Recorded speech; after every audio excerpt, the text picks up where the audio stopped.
15 Reason you are bad at a job. I've quit a job without a full 2 weeks notice exactly once in my life, and no, it wasn't the minimum wage cashier position I had at Taco Bell the summer before I went to college. It was a coveted non-profit job that I had beat out a dozen candidates to secure. It was a position where I was helping people every day and really making a difference in my community.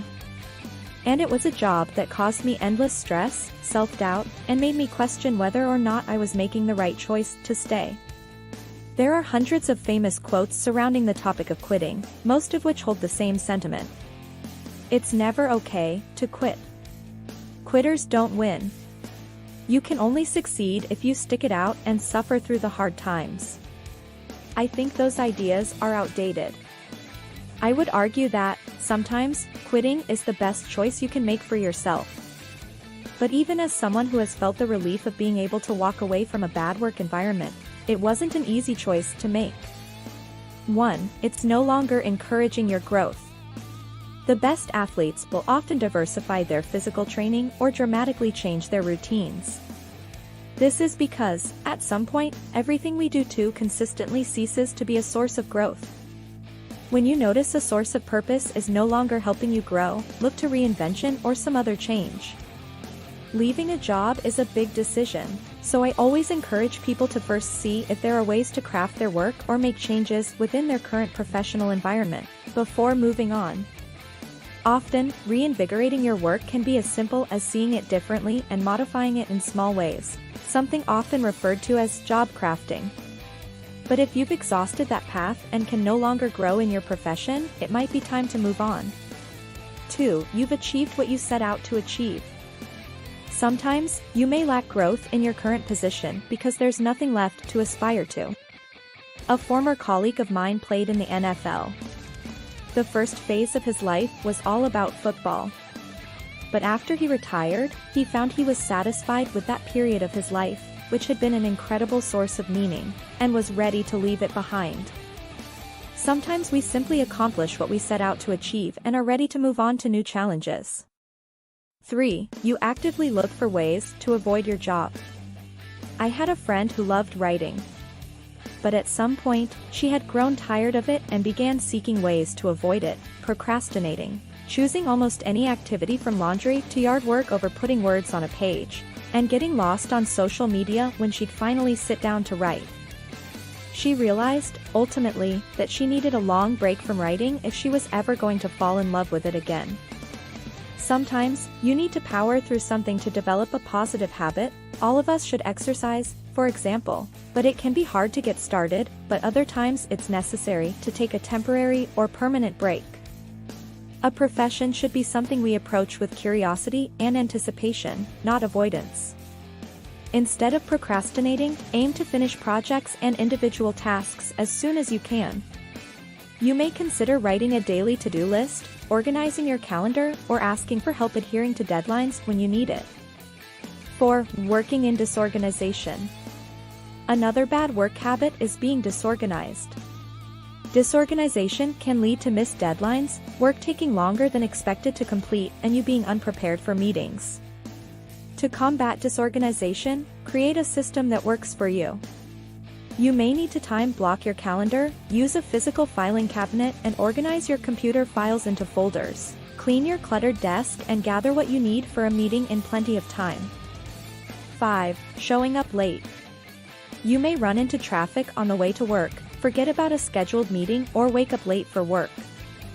These circumstances can happen to even the most well-meaning of employees. However, regular or ongoing tardiness is unprofessional. To show up on time for work or meetings during the day requires that you build a habit of budgeting enough time in your day to make sure you're arriving on time. 6. Not being a team player. Even if you work in a more solitary role, there will likely be a time when you need to work with your coworkers to finish a project or accomplish a shared goal. Being a team player also means you recognize your coworkers for their work, help them with their tasks, and have a friendly attitude. If you aren't a team player, you may have a hard time connecting with your coworkers, and your manager may choose to bypass you for a promotion. But becoming more of a team player may come more naturally if you appreciate your coworkers' work styles, and display more positivity around the workplace. 7. Having poor nonverbal communication. Your body language is just as important as other forms of communication. Your body language may give others the impression that you don't care or lack confidence in your abilities.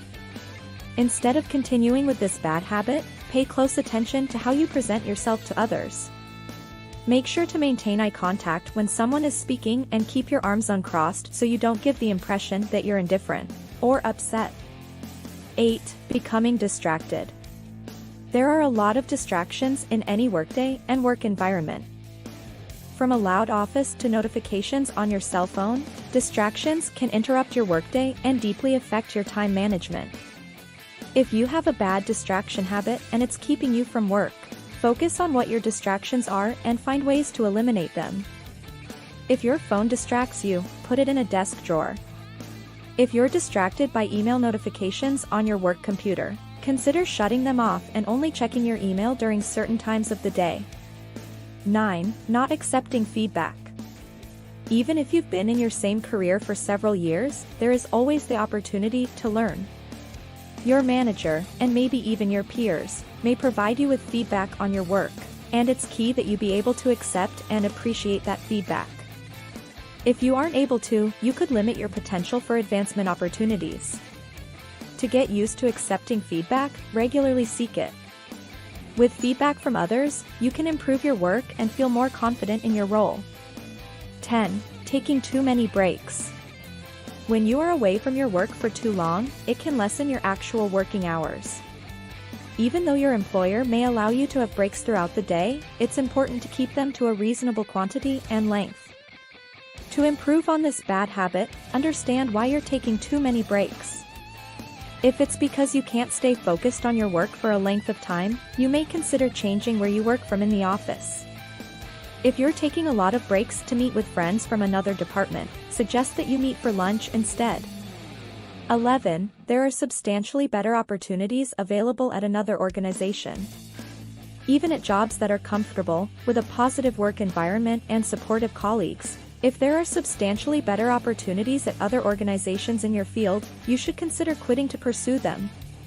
This includes opportunities for higher salaries, career advancement, a broader professional network, or professional fulfillment.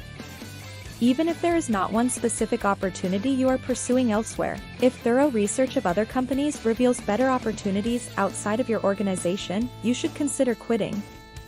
When doing so, being thoughtful about your job search can help ensure you choose an organization that will offer exactly what you are looking for. Try to identify where your bad attitude comes from so you can address it, then work to eliminate the cause. For example, if there is a part of your personal life that is causing you stress, consider taking a couple of days off work to handle it so you can come back to work refreshed. If you're responsible for a labor-intensive project at work, ask for help and consider other relaxation techniques like deep breaths throughout the day to control the amount of stress you feel. 12. Lying. It's never a good idea to lie in the workplace. This bad habit can cause a manager or your coworkers to distrust you, and if your lies break company policies, your manager may decide to terminate your employment. It's important to operate from a position of integrity so everyone you work with knows they can rely on you, which leads to positive and fulfilling professional relationships. To eliminate your lying habit, think before you act or speak, and make sure that what you do and say is truthful. You may also think about the consequences of lying because it's likely that the benefit you may think you get from lying isn't worth the risk of the consequences. 13. You need more work-life balance. Although a strong work ethic is a positive trait, and occasional overtime work is inevitable, if you find yourself working constantly, it's a sign it's time to quit your job. Working an excessive number of hours per week without adequate work-life balance can have negative consequences for your health and well-being as well as your productivity and work quality. If you are unable to establish boundaries or set more realistic expectations with your manager, research job opportunities with a better work-life balance and then quit your current job. 14. You dread going to work. Feeling sad when the weekend is over, or looking forward to days off/vacation time is normal. However, if you get a pit in your stomach when you think about work or lose sleep at night, because you're feeling anxious about going to work, it may be a sign it's time to quit. While work doesn't always have to feel fulfilling and fun, you should feel comfortable there. You spend a large chunk of your day at work, and if your time off is spent dreading your return, it's likely to start affecting your physical and mental health. 15. Your ethics are being compromised. Anytime you are in a situation that requires you to compromise your ethics or decision-making, it is time to leave. This is especially true in professional settings because of the potential long-term implications for your career. Even if the compromise feels necessary to survive at your current job, compromising your values can negatively impact your ability to get a future job as well as your morale and sense of pride. In the meantime, a common example of an ethical compromise is when employees implement harmful or misleading customer policies because they generate more revenue. That's all from today. Give this video a thumbs up if you liked it. Stay tuned for more exciting videos.